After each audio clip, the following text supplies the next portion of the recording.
Avez-vous déjà coupé une magnifique betterave de votre jardin pour découvrir qu'elle était dure comme du bois à l'intérieur? Ou pire, l'avez-vous goûtée pour vous rendre compte qu'elle avait un goût de terre amer et désagréable? 90% des jardiniers font une erreur fatale sans même s'en rendre compte. Aujourd'hui, nous allons parler de la betterave rouge. Je vais vous révéler pourquoi vos racines deviennent moches, poilues et amères. Et surtout, je vais vous promettre une chose. À la fin de cette vidéo, vous connaîtrez le secret absolu pour obtenir des betteraves douces, sucrées et parfaitement lisses. Préparez-vous, car ce que vous croyez être bon pour votre potager est peut-être en train d'empoisonner vos récoltes. Alors, restez avec moi, car la vérité risque de vous surprendre. Avant de plonger dans les solutions, prenons un instant pour comprendre notre plante. La betterave est cultivée depuis l'Antiquité. À l'origine, nos ancêtres ne mangeaient que ses feuilles, un peu comme des blettes. Ce n'est que bien plus tard que des sélections ont permis d'obtenir cette racine charnue et sucrée que nous aimons tant aujourd'hui. C'est une plante bisannuelle, ce qui signifie qu'elle fait sa racine la première année et ses graines la deuxième. Dans nos potagers, nous la cultivons comme une plante annuelle. Mais voilà le problème. Parce qu'elle a l'air robuste, beaucoup pensent qu'elle pousse toute seule, n'importe comment. C'est une erreur. La betterave a des besoins très spécifiques, hérités de ses ancêtres qui poussaient près des côtes maritimes. Elle a besoin d'un équilibre parfait pour stocker ses sucres. Si on perturbe cet équilibre, la plante panique. Et quand une betterave panique, elle devient amère et développe des racines secondaires épouvantables. Commençons par la fameuse erreur que 90% des jardiniers font au potager. C'est l'erreur fatale qui ruine tout dès le départ. Vous voulez bien faire, vous voulez nourrir votre terre avec amour. Alors, vous ajoutez du fumier frais ou du compost mal décomposé juste avant de semer vos betteraves. Eh bien, c'est une catastrophe absolue. La betterave déteste ça profondément. Si vous lui donnez du fumier frais, elle va réagir de manière spectaculaire, mais pas dans le bon sens. Au lieu de former une belle racine ronde et lisse, elle va se diviser en tous sens. Elle va créer ce qu'on appelle des racines fourchues. Votre légume va ressembler à une créature étrange pleine de poils et de tentacules. C'est laid, c'est impossible à éplucher correctement et surtout, le goût devient atrocement amer. Imaginez la déception. Vous attendez des mois pour récolter un monstre immangeable. Le fumier frais brûle littéralement les jeunes radicelles. C'est beaucoup trop riche et trop violent pour cette culture. Mais pourquoi le fumier frais a-t-il cet effet dévastateur?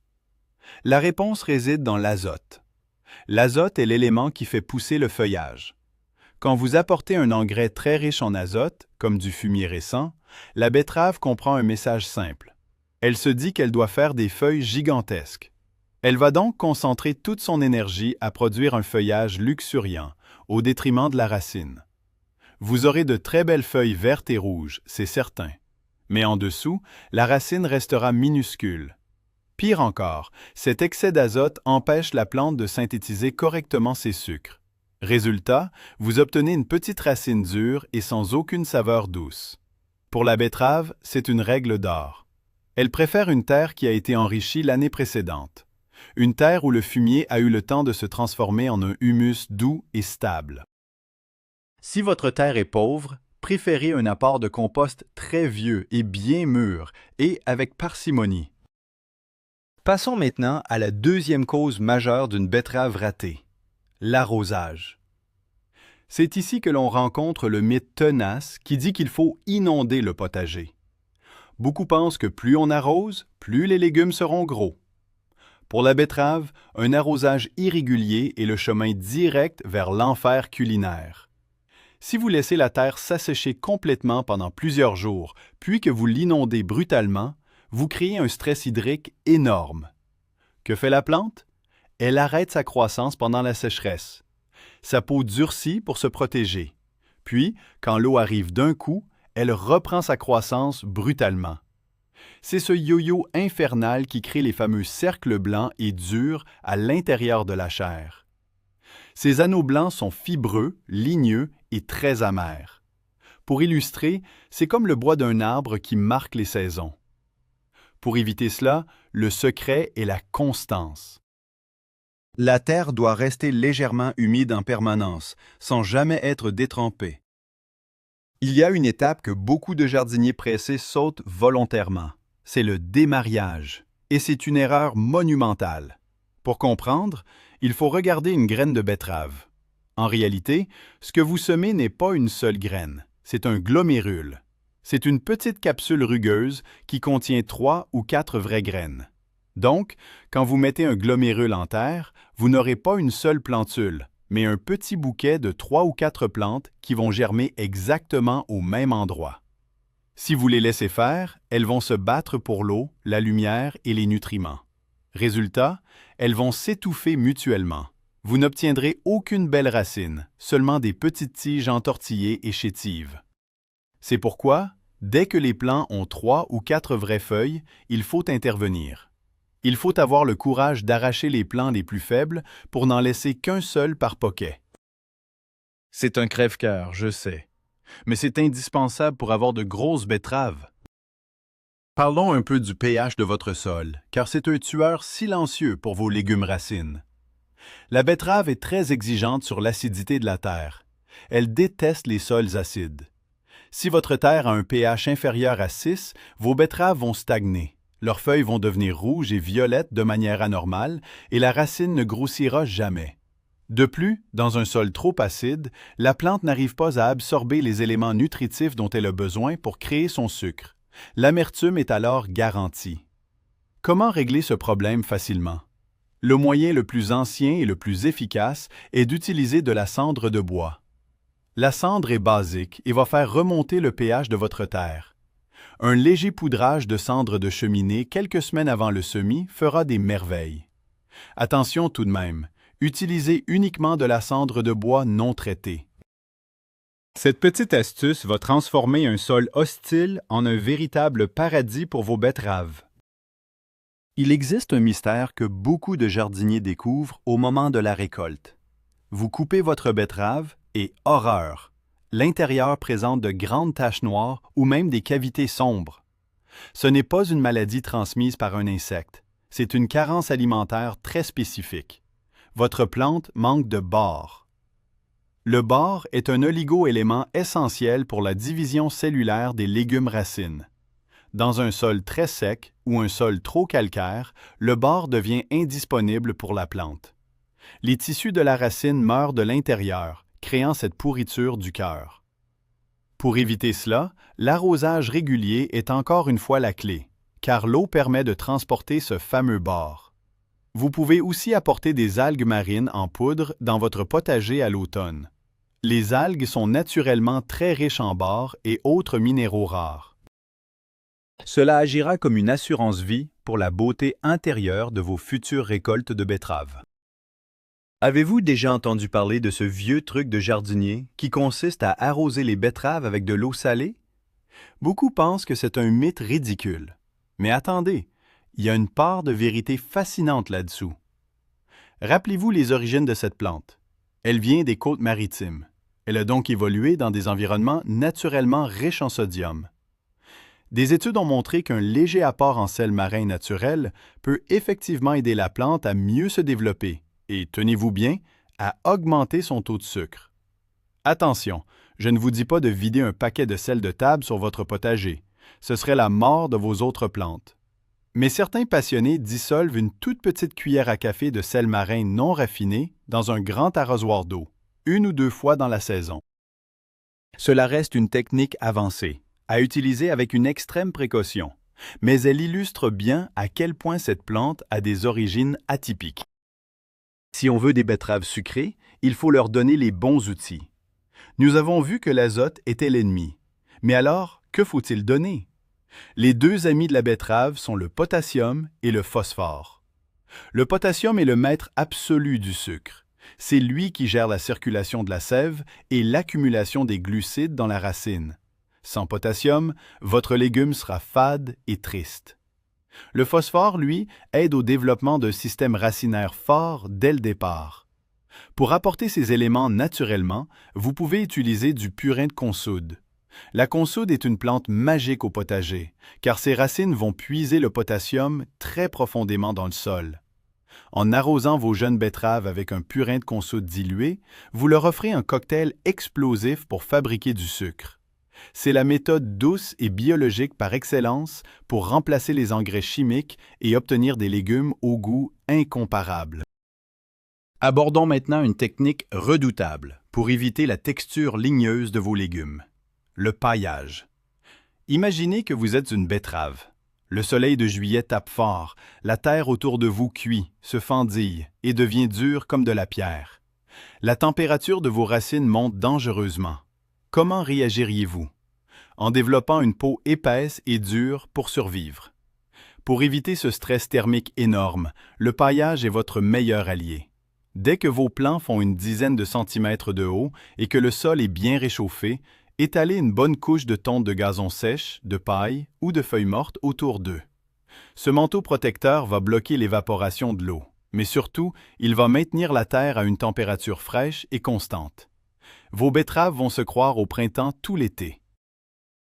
Elles pousseront doucement, sans stress, et conserveront une chair tendre et fondante jusqu'au jour de la récolte. Une autre erreur fréquente concerne la profondeur et le moment du semis. Beaucoup de gens plantent les graines beaucoup trop profondément. Ils font des trous de 3 ou 4 cm. C'est une erreur. La graine de betterave a besoin d'oxygène et de chaleur pour germer. Si elle est enfouie trop bas, elle va pourrir dans le sol froid ou s'épuiser avant même de voir la lumière. La bonne profondeur, c'est 2 cm maximum. Ensuite, il y a la question de la température. Semer trop tôt, quand la terre est encore glacée en mars, est un piège. La graine va végéter et si le froid persiste, la plante pensera qu'elle a passé un hiver. Résultat, elle montera en graines dès la première année sans faire de racines. C'est le phénomène de la montée à graines prématurée. Attendez patiemment que la terre soit réchauffée, généralement mi-avril ou mai selon votre région. La patience au printemps est toujours récompensée par une croissance rapide et saine par la suite. La lumière est un facteur que l'on néglige souvent pour les légumes racines. Parce qu'ils poussent sous terre, on se dit parfois qu'on peut les mettre dans un coin ombragé du jardin. C'est faux. Les feuilles de la betterave sont de grands panneaux solaires. C'est grâce à la photosynthèse que la plante capte l'énergie du soleil pour la transformer en sucre et l'envoyer dans ses racines. Si vous la plantez à l'ombre totale, la photosynthèse sera trop faible. Vous aurez de petites racines maigres et peu savoureuses. La betterave a besoin d'au moins 6 à 8 heures de soleil direct par jour. Cependant, dans les régions du sud où le soleil doux est brûlant, une petite ombre légère aux heures les plus chaudes de l'après-midi peut être bénéfique pour éviter que les feuilles ne flétrissent complètement. Trouvez le juste équilibre dans votre potager. Le plein soleil du matin est toujours le meilleur pour relancer l'activité de la plante. Parlons des associations au potager, car la betterave a des amis et des ennemis jurés. C'est le principe du compagnonnage. Si vous plantez vos betteraves à côté de légumes qui ne s'entendent pas avec elles, la croissance sera ralentie. Par exemple, éloignez toujours les haricots à rames et la moutarde de vos betteraves. Ils se font une concurrence féroce dans le sol. En revanche, la betterave adore la compagnie des oignons, des choux raves ou des laitues. L'association avec les oignons est particulièrement brillante. Les oignons dégagent une forte odeur qui repousse de nombreux insectes nuisibles. De plus, ils ont des racines superficielles qui ne vont pas concurrencer le pivot de la betterave qui descend plus profondément. En plantant des rangs alternés d'oignons et de betteraves, vous optimisez l'espace et vous créez une synergie défensive naturelle. C'est une stratégie gagnante utilisée par les anciens maraîchers pour protéger leur culture sans aucun produit chimique. La rotation des cultures est une règle que l'on a tendance à oublier quand on a un petit potager. Mais avec la betterave, c'est vital. Il y a une règle absolue. Ne plantez jamais de betterave à un endroit où vous avez cultivé des épinards ou des blettes l'année précédente. Pourquoi? Parce que l'épinard, la blette et la betterave appartiennent exactement à la même famille botanique, les Chenopodiaceae. Ils consomment les mêmes nutriments dans le sol, épuisant des minéraux spécifiques. Mais surtout, ils attirent les mêmes maladies et les mêmes parasites. Si des champignons pathogènes ou des larves se sont installés dans le sol l'année dernière avec vos épinards, ils vont attaquer vos jeunes betteraves dès leur naissance. C'est un massacre assuré. Attendez au moins 3 ou 4 ans avant de remettre une plante de cette famille au même endroit. Faites tourner vos cultures en installant les betteraves après des légumes-fruits ou des légumineuses. Dans ses premières semaines de vie, la betterave est extrêmement vulnérable à la concurrence. C'est une plante qui prend son temps pour s'installer. Pendant ce temps, les mauvaises herbes, elles, poussent à une vitesse fulgurante. Si vous laissez les herbes spontanées envahir votre rangée de betteraves, c'est fini. Les racines des adventices vont pomper toute l'eau et tout l'azote de surface. Vos jeunes plants vont s'étioler, chercher la lumière en tigeant, et la racine ne se formera pas. Le désherbage minutieux du début de saison n'est pas une option, c'est une nécessité absolue. Vous devez garder une bande de terre parfaitement propre autour de vos lignes. Une fois que le feuillage de la betterave sera bien développé, il couvrira le sol et empêchera les mauvaises herbes de pousser. Mais le premier mois de culture est une course contre la montre où vous devez aider la jeune plante à prendre le dessus sur son environnement direct. Nous devons aborder la question des parasites, car une attaque non contrôlée va ruiner le goût de votre récolte. L'un des pires ennemis de notre plante est la mouche mineuse de la betterave. C'est un petit insecte vicieux. Il pond ses œufs sous les feuilles. Les larves éclosent et creusent des galeries invisibles à l'intérieur même de l'épaisseur de la feuille. Vous verrez des sortes de cloques transparentes ou brunes apparaître sur le beau feuillage vert. Le problème, c'est que si la feuille est détruite, la racine meurt de faim. La plante va puiser dans les réserves de la racine pour survivre, la rendant molle et amère. Dès que vous voyez ces cloques, n'attendez pas. Coupez immédiatement les feuilles atteintes et jetez-les loin du potager. Ne les mettez surtout pas au compost. Une autre menace fréquente est le puceron noir. Pour lui, un bon jet d'eau ou une pulvérisation de savon noir liquide suffira à protéger vos précieux panneaux solaires végétaux. Il y a un vieux dicton de jardinier qui dit « Un binage vaut 2 arrosages ». Pour la betterave, c'est particulièrement vrai en raison de la croûte de battance. Qu'est-ce que c'est? Quand il pleut fort ou que vous arrosez et qu'ensuite le soleil tape, la terre en surface forme une croûte dure et imperméable. Cette croûte empêche l'air de pénétrer dans le sol. Or, les racines ont un besoin vital de respirer. Si le sol est asphyxié, la betterave va souffrir. Son métabolisme va ralentir. Pour éviter cela, il faut biner régulièrement. Prenez un petit outil, comme une serfouette, et grattez légèrement la surface du sol entre les rangs. Attention, je dis bien légèrement. Ne grattez pas trop profond pour ne pas blesser les petites racines nourricières qui courent sous la surface. Casser cette croûte va aérer le sol, faciliter la pénétration du prochain arrosage et perturber les jeunes mauvaises herbes. C'est un geste simple qui change tout. Un autre piège classique dans lequel tombent de nombreux jardiniers, c'est la tentation de la taille. On se dit qu'on va laisser la betterave en terre le plus longtemps possible pour battre des records de grosseur. C'est une erreur de débutant. Plus une betterave grossit, plus elle devient fibreuse et perd son goût sucré. Une betterave géante sera forcément ligneuse et très difficile à cuire. La taille idéale pour la récolte, c'est celle d'une balle de tennis ou d'une belle pomme. À ce stade, la chair est tendre, parfaitement sucrée et la cuisson sera rapide et uniforme. Dès que vous voyez que la base de la racine dépasse de la terre et atteint ce diamètre, il est temps de la sortir. Il vaut mieux récolter plusieurs petites betteraves tendres qu'un seul monstre immangeable. N'ayez pas peur de faire des récoltes régulières, en choisissant les plus grosses au fur et à mesure, ce qui laissera plus de place aux plus petites pour finir de grandir. Le moment de la récolte demande une technique particulière pour ne pas tout gâcher à la dernière seconde. La peau de la betterave est très fine et fragile. Si vous tirez simplement sur les feuilles comme un forcené, vous risquez de casser la racine en deux ou d'arracher la couronne de feuilles, exposant la chair à l'air libre. La bonne méthode est d'utiliser une fourche bêche ou un transplantoir.